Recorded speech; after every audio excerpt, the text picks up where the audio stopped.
Përshëndetje të nderuar zonja dhe zotrinj, ja ku po ritakohemi sërish me mua Tirona Lilin pikërisht këtu në kanalin ton Rrëfime Jete, për të ndarë një letër shumë të dhimbshme, një letër që në fakt është shkruar nga një vajzë, e cila nga jetimorja nuk ka marrë atë që ka ndëruar që ta merë, domethënë atë luftën e madhe që ka bërë për nënën e saj. Kjo është letra që nuk mendova kur se unë do ta shkruaja. Nën, ndoshta ti nuk do ta dëgjosh kur këtë letër, unë jam Albina. Ndoshta edhe nëse e lexon nuk do ta pranosh se është shkruar nga fëmia që ke sjell në jetë. Por unë kam nevojë t'i them këto fjalë, sepse i kam mbajtur të mbyllura në zemër për gjithë jetën time. Kur isha e vogël, nuk e kuptoja çfarë do të thoshte fjala jetimore. Për mua ishte thjesht shtëpia ku unë zgjohesha çdo mëngjes, m'falni. Ishte vendi ku shikoja fëmijët e tjerë të qanin, kur dikush vinte t'i takonte. Ishte vendi ku mësoja të buzëqeshja, edhe kur në thelb zemra mua më dhimbte. Por me kalimin e viteve, fillova të kuptoj se diçka mungonte. Fëmijët e tjerë flisnin për nënat e tyre. Disa ankoheshin për to. Disa thonin se ishin të repta, dhe disa tregonin se si përqafonin kur kishin frikën.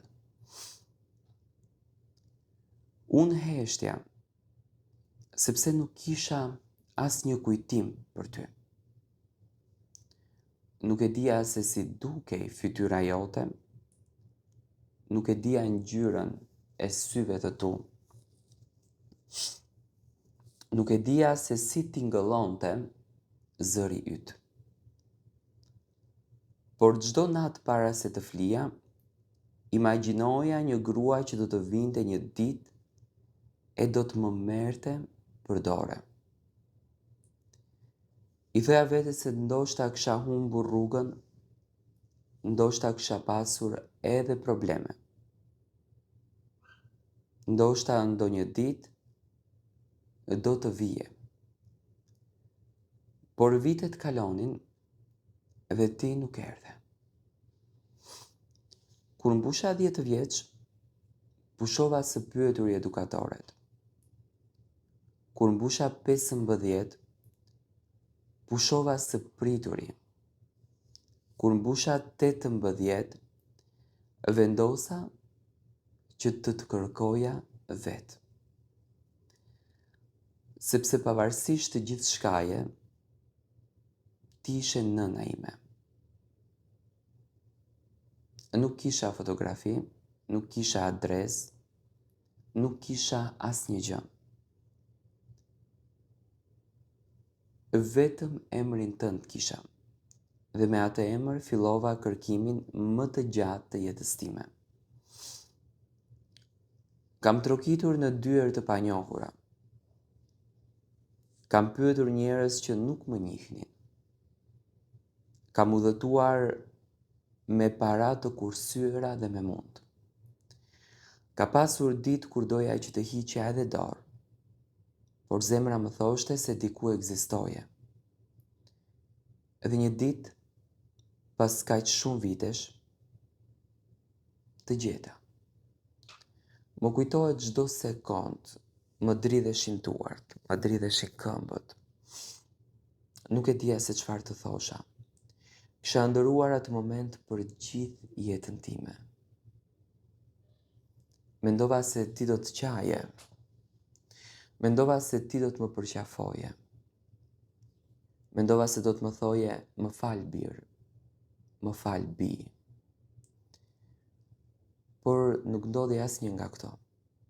Ti më shikove si një e huaj dhe pastaj erdhën ato fjalë që mua më vranë më shumë se çdo gjë tjetër.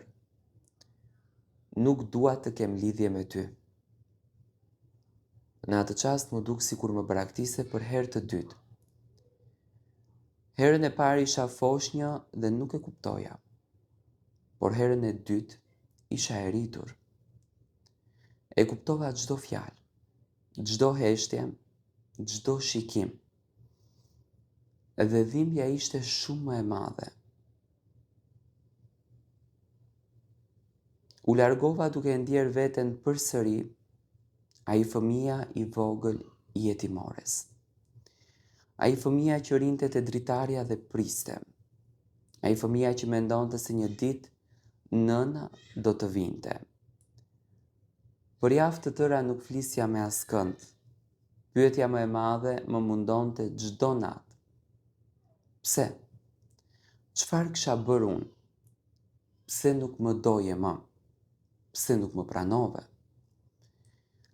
A ishte aq e rëndë prania ime në jetën tënde? Aq e rëndë sa nuk mund as të më jepje një përqafim?